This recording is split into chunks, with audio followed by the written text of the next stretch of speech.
Olá, doutores Dom Paulo! Estamos nós aqui de novo para o novo Domcast do dia, tratando agora do nosso título 3.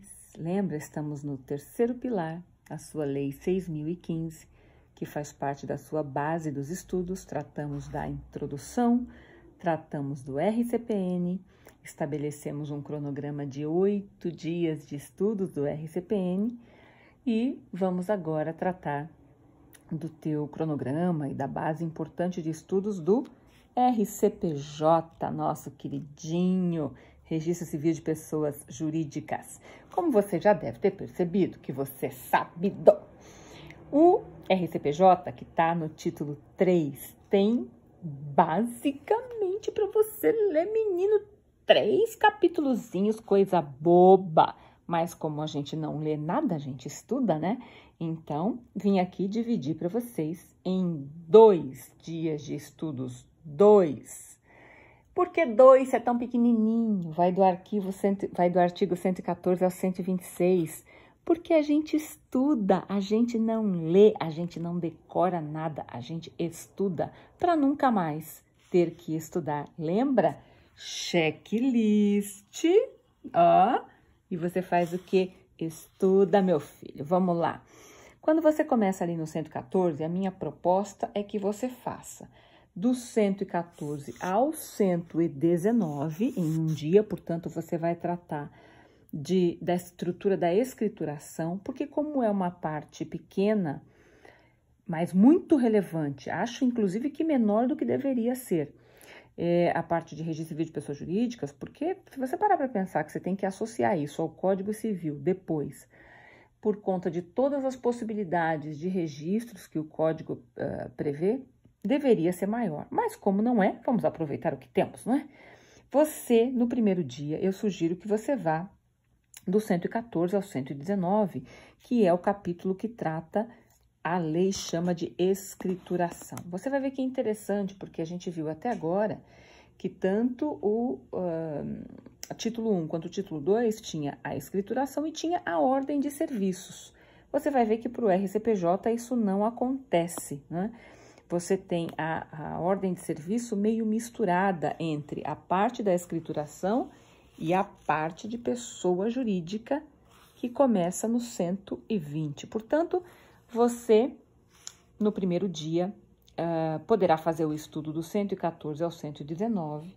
No segundo dia, fará do 120 ao 124, onde termina a nossa, 126, onde termina o nosso título das pessoas jurídicas. E vamos de novo relembrar como é que a gente faz? Vamos ver isso? Vamos lá. Se estamos lá no 124, portanto, no seu segundo dia de estudos, o 124 diz assim, ó. A falta de matrícula, e aí super atenção, porque nesse segundo dia você está estudando do 120 para frente, portanto, como é que se registra a pessoa jurídica e como é que se matricula. Cuidado, porque aqui a gente fala de matrícula de jornais e de impressoras, enfim, de rádios, não é? De agentes de notícias. Cuidado, porque primeiro que é uma parte não utilizada, assim, na prática, muitíssimo pouco utilizada, mas na prova cai. E justamente porque ela não é muito utilizada é que você vai focar aqui nesse detalhe. Então, por exemplo, ó, vamos pegar aqui o 122, vai. No registro civil das pessoas jurídicas serão matriculados. Veja que ele fala do registro de jornais, mas é registro lato sensu, não é? Mas ele determina que sejam matriculados o quê? Jornais e publicações periódicas. Tem que publicar? Tem, porque senão você tem uma situação irregular e a maioria matricula? Não, matricula não. A maioria fica irregular mesmo, tá? As empresas de radiodifusão. E aí vamos pegar o estudo do 123, por exemplo, ó. O pedido de matrícula conterá as informações e será instruído com os documentos. É aquele típico artigo que eu comentei com vocês, que você faz o checklist. Então, por exemplo, no teu checklist vai estar assim, ó. requisitos e documentos para a matrícula dos jornais e radiodifusores. Você estudou isso aí. E aí vem esse monte de coisa aqui, ó. Lembra, você vai decorar isso? Não, né? Você vai estudar, vai fazer uma leitura desenhada, a gente já falou isso, vou repetir. E quando você tiver, vai colocar isso em separado do teu checklist, um sub-checklist, né? Um post-it ali para citar esses dados aqui. Quando você estiver estudando, você vai ver a lógica de cada um desses incisos, mas nas vésperas de prova você já vai ter aprendido, você já vai saber que o que você faz com esse tipo de estrutura, jornal, radiodifusão, é matrícula. Você já sabe que há requisitos e documentos obrigatórios. Esse é teu checklist. O que você eventualmente não vai se recordar são todos os requisitos e documentos. E é aí que entra a separação que você deve fazer entre estudo e decoreba. A gente já falou isso, né? O que for para estrutura de decorar para uma prova preambular, porque é em prova preambular que isso aqui pega a pessoa, você bota ali no teu sub-checklist, no teu post-it, porque você volta nesse checklist ali nos dias anteriores à prova e tudo que for questão de decorar, você revê. O resto você já sabe, a gente já tratou disso. Então, vamos para a lógica primeiro, para o estudo na lógica, né? Vamos pegar aqui, ó, o inciso 1, no caso de jornais e outras publicações periódicas. Vamos ver como é que ele divide? Ele divide o inciso 1 para jornais e periódicos, ele divide o inciso 2 para oficinas impressoras, ele divide o 3 para radiodifusão e ele divide o 4 para empresa de notícias. Então, você no teu checklist já faz isso. Você já sabe quais são as 4 divisões a serem matriculadas no RCPJ. Isso você não vai esquecer. Você já sabe que você tem tudo que é periódico, não importa se é jornal, revista, jornaleco, não interessa. Você sabe que você tem oficinas impressoras, então aquelas oficinas que imprimem os jornais, que imprimem certas publicações nacionais, precisam ser matriculadas até para garantir a origem da fonte dessas informações, né? Você sabe que também que, obrigatoriamente, você tem empresa de radiodifusão. Então, você já começa a diferenciar na mente. Jornais e periódicos são uma coisa, as oficinas que os imprimem são outras. As empresas de radiodifusão são empresas que têm transmissão via rádio. E, por último, as empresas de notícia. Veja que ele separa. Empresa de radiodifusão para o RCPJ não é a mesma coisa que empresa de notícia. Então, por exemplo, imagina que é uma agência Bloomberg, tem uma sede no Brasil. Ela não é uma empresa de radiodifusão, nem de periódico, nem é uma oficina impressora. Ela é uma agência de notícia, portanto, empresa de notícia. E percebe como é uma coisa muito a ser decorada?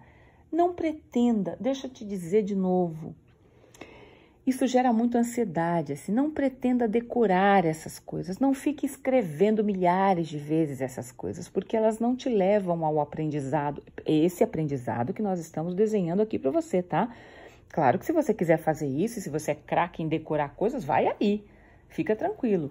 Nós estamos desenhando uma forma tranquila de você estudar, apreender coisas e não ter que voltar na mesma matéria. É diferente de você ter que voltar nesses itenzinhos aí que são para decorar, porque ele só serve para você fazer X na prova, depois não serve para nada. Mesmo na tua vida diária, você virá aqui consultar, em caso de dúvida, você consultará a lei, as normas e algumas decisões. Não se estresse com esses itens que são coisas para decorar. E agora, vamos colocá-los numa lógica para o estudo inicial, né? Tá certo que você não vai decorá-los, mas você vai estudá-los inicialmente. Então, vamos ver se tem lógica. No caso dos jornais e publicações periódicas, vamos ver o que ele precisa. Ele precisa de título. Bom, me parece razoável, né? Não posso imaginar um jornal, uma publicação sem título, a menos que sejam aqueles clandestinos com título 0, mas aí já nem se registram, nem se matriculam mesmo. Então, eu preciso de um título, ok. Eu preciso de uma redação, uma sede, um lugar para eu poder buscar. Lembra, se eu estou focando a publicidade das informações e das fontes, natural que eu tenha que ter nome e lugar onde achar isso. Natural que eu tenho que ter a estrutura da administração. Onde está a sede desse jornal, dessa redação? Onde está a sede da administração? Onde ficam as oficinas impressoras que terão matrícula em separado?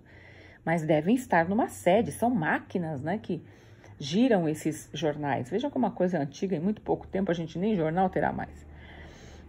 Nós vamos ter, sobre essas oficinas impressoras, a gente tem que dizer se elas são daquele próprio jornal ou se elas são emprestadas, alugadas, cedidas. Precisa ver de quem são essas responsabilidades. Vocês sabem, né, que o foco disso é a proteção da estrutura das informações no Brasil, né? Vocês sabem que isso tem muito a ver com política, estrutura de proteção política. Sabem que o poder aqui é político, o controle aqui é político, né? Político lato sensu, político em todos os âmbitos. Então, eu tenho que dizer, essas impressoras são aí, quem são? De quem que são isso aí? Ah, estou imprimindo isso aqui, mas não é meu. Ah, é? Já que é informação que circula nacionalmente, alguém tem que ser responsável. Então, veja como tem lógica. Eu preciso que o jornal tenha um nome, eu preciso dizer onde é que está essa sede, onde é que aquilo tudo funciona para eu achar as pessoas responsáveis pelas informações, e eu tenho que dizer de quem são aquelas máquinas que estão rodando aquele jornal. Porque se tiver aí qualquer informação indevida, fake news e coisas do tipo, eu preciso responsabilizar pessoas. Me parece lógico. Ao B, vamos ao B. Eu tenho que ter nome e todas as características aí de um redator-chefe. Lembra, é uma questão de responsabilidade, não é um problema do jornal. Aqui a questão é, a quem eu responsabilizo? Onde eu acho essa gente? Percebe que eu preciso descobrir aqui e saber onde está o redator-chefe. E tem a questão da nacionalidade, tá vendo? A prova da nacionalidade, porque isso também está nas nossas leis de proteção, isso é uma proteção constitucional, né? Soberania brasileira. Então, eu preciso que a nacionalidade esteja provada. Muito bem, vamos ao C. Eu preciso também saber quem é o proprietário. Olha como a lei coloca acima do proprietário o redator-chefe. Por quê? Por uma questão de responsabilidade. O redator-chefe responde por aquilo que está escrito naquele periódico. O proprietário pode eventualmente nem saber o que é que está sendo publicado ali, será responsabilidade do mesmo jeito, tá? Mas ele pode nem saber. Então, o redator-chefe vem acima aqui do proprietário. Vamos ver esse D. Se a propriedade não for de uma pessoa física, mas for de uma pessoa jurídica, me parece óbvio, né? É como se eu estivesse falando de um imóvel, de um bem. Eu preciso de um estatuto, de um contrato social e preciso de todas aquelas qualificações de quem apresenta essa pessoa jurídica, quem são os sócios, como é que isso funciona, tá? Se eu venho aqui para impressoras, você veja que eu repito praticamente a mesma estrutura. Eu preciso das denominações, eu preciso de saber quem é o proprietário. Veja que eu não fujo muito disso. É por isso que eu digo, não se preocupe com o decorar, porque existe uma lógica nessa estrutura. Portanto, quando chegar antes da prova, essas coisas que são super micro list, você volta e revisa. Porque você terá aprendido o motivo pelo qual eu preciso do nome, das características, das qualificações dessas pessoas todas, né? Eu preciso, se for uma pessoa jurídica, eu preciso de contrato social. Não tem, eu não fujo disso. Pare para pensar, ó, na radiodifusão, a mesma coisa. Ao invés de eu estou falando de notícia impressa, eu estou falando de notícia falada. O que é que muda? Nada. Preciso de instalação, preciso de sede, preciso de nome da coisa, preciso saber quem é o diretor, quem é o redator-chefe, quem são os responsáveis pelas notícias.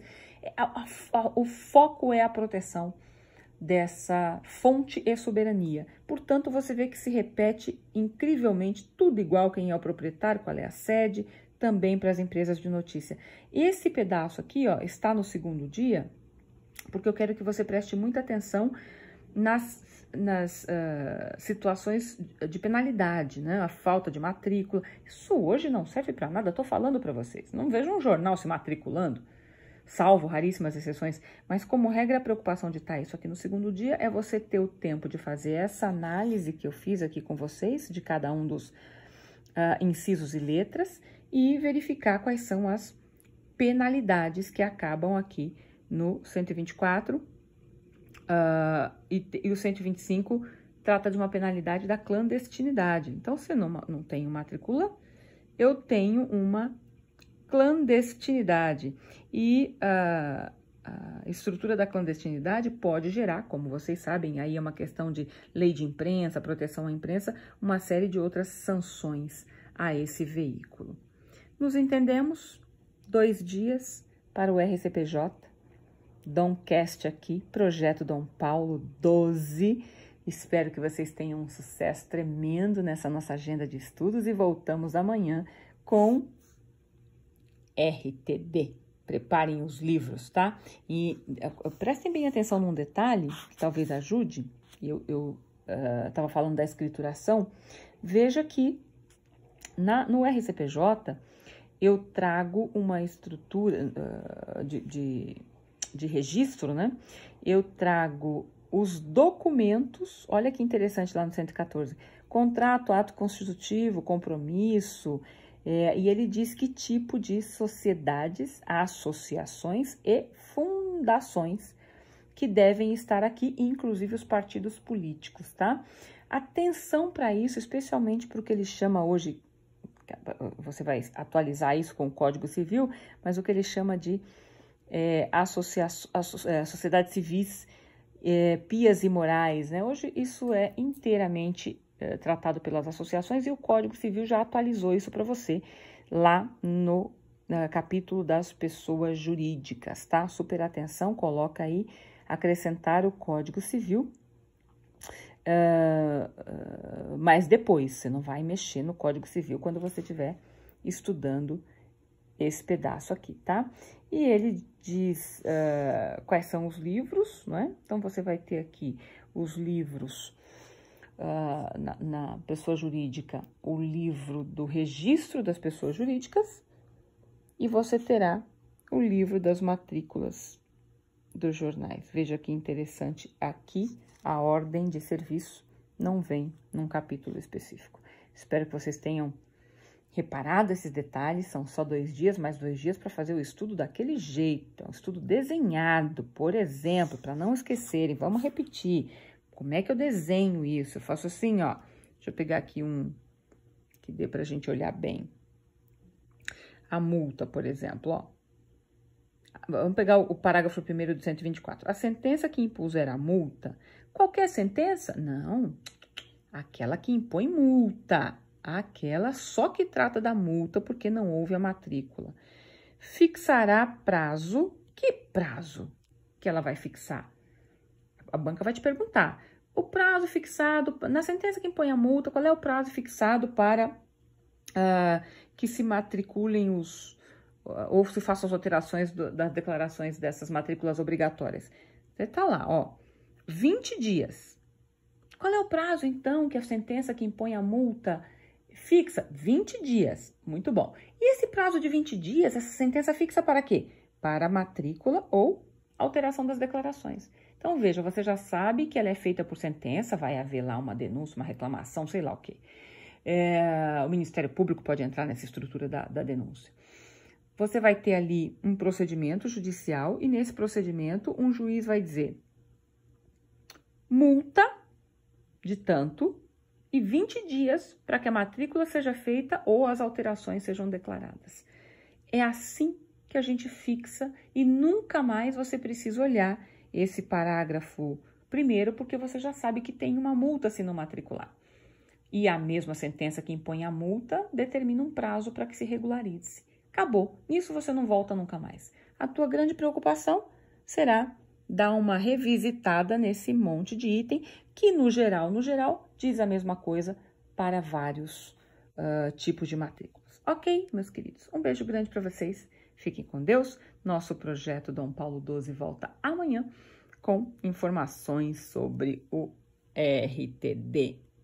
Nosso terceiro pilar, 6.015. Vamos lá, não parem, não parem.